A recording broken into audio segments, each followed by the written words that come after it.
I'm sure a lot of fans have now been waiting for me to do this episode here. We're halfway through the series now at this point. A little more than halfway through. Only 11 episodes to go after this one.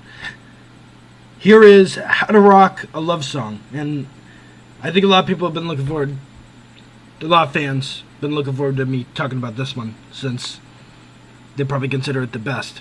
Although, that would indicate the majority of the fans of the series are Zevians, more than they support any other shipper in the show.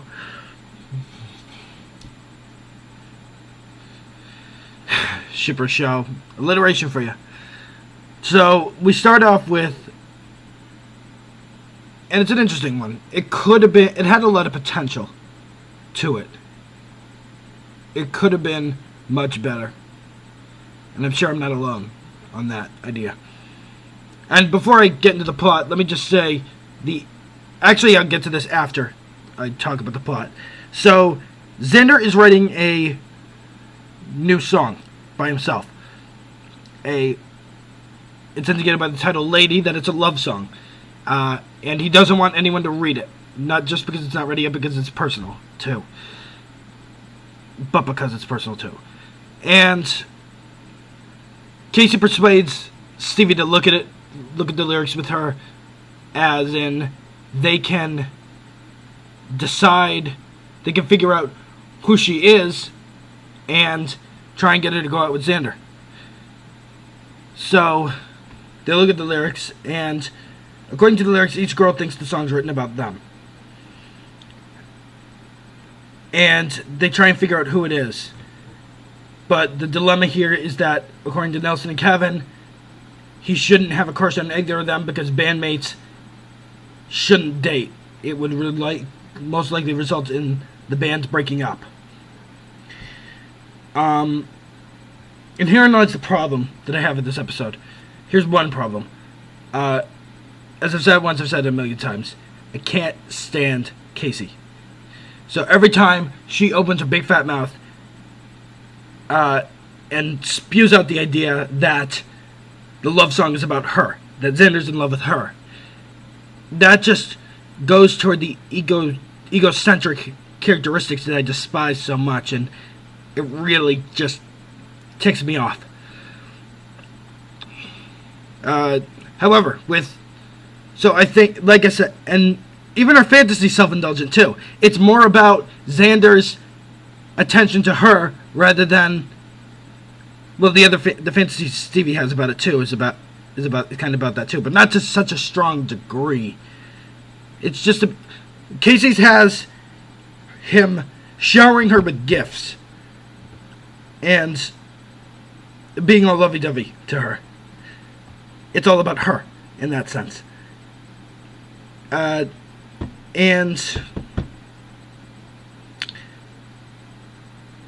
it's, like I said, self-indulgent. So highly self-indulgent. Now, when Stevie reacts, she seems to be more reacting to the fact that he likes me. Now what? He's not like, oh, he likes me, the way that Casey is. And he doesn't like you, he likes me! And Stevie's tone's more like, no, he doesn't like you, he likes me. And there's a difference in that tone, in the sense that she's not putting anything personal against Casey, because even though she thinks Xander likes her, she's simply believes that it's, well, I'm not sure how to explain Stevie's in that point, but Casey's is more in the sense that there's no way he could like Stevie. I mean, I'm a much better, more attractive, more appealing person than Stevie. There's seriously no way. That's her thinking to it. Anyways, Stevie's fantasy has Xander defending her about something. So, in that sense, it actually seems less of a self-centered kind of idea toward what a romance between them would be. And that's probably makes Zevians love Zevie all the more. The subplot of the episode involves Nelson and Kevin create a zip line to the stairs. It's a dumb idea, but it's I laugh at the absurdity of the joke at the beginning with them creating the zip line to get down the stairs, even though the stairs, there's only like a few stairs. There's like 5 stairs to get from the door to the floor. And so they're trying to figure out a way to make money because they accidentally busted up Kevin's drum set in the process. So they come up with the idea of doing like kind of a carriage service and bringing the students around the school. It's not that brilliant, and then near the end it culminates with them giving Molly and Grace rides. The thing is, and that kind of off-put me. If you're gonna have Molly and Grace in this episode, put them into the main plot and determine like what their reaction would be to all of this. Don't put them out of the. Don't put them into the subplot, especially with a plot like this. A missed opportunity, a big one, a really, really big one, and it's not an easy one to overlook.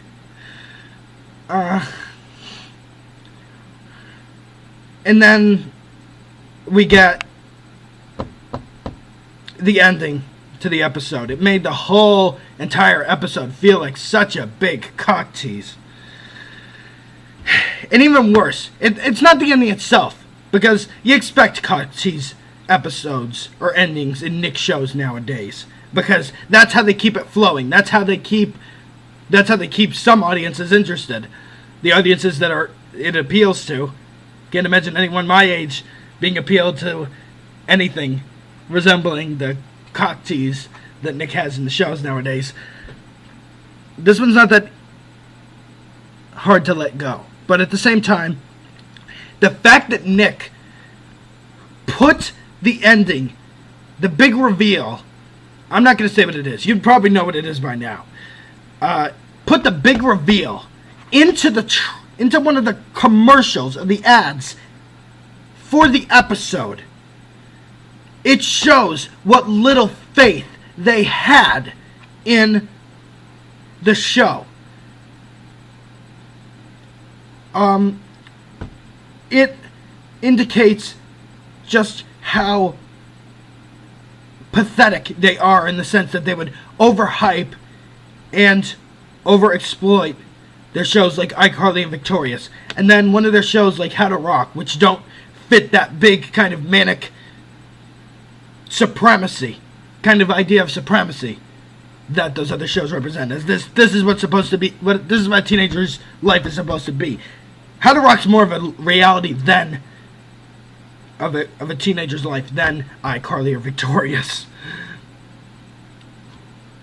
Granted, both shows were a lot better when they first started out compared to How to Rock when it first started out, but I digress. It just completely is irresponsible that they would willingly spoil the ending in the a commercial just to kill viewing so that they could kill the show faster. It is irreprehensible. Maybe that's not the word I'm looking for. It's deplorable. It really is. And they suck for it. They really do. I mean, and also another complaint I have, the absurdity with the ending, with like them spraying the guys with the 2 girls spraying the guys with the liquid dog food, and all the dog. Okay, it was cornball, but it was kind of amusing, especially that all the dogs coming out. That part was funny. The rest of it was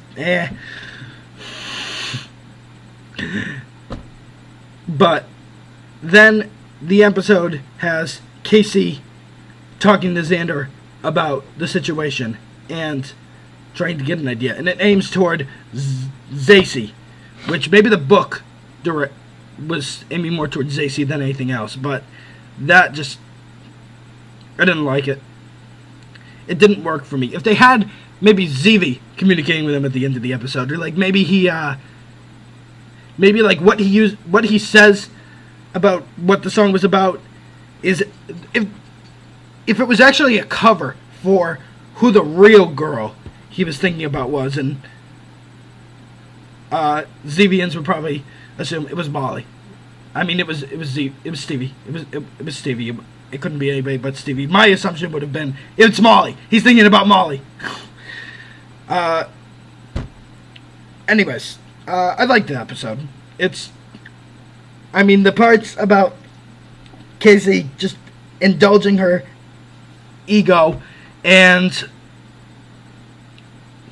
the other bad things I mentioned, those are off-putting to me, but the rest of the episode works fairly well, I'd say, all things considered.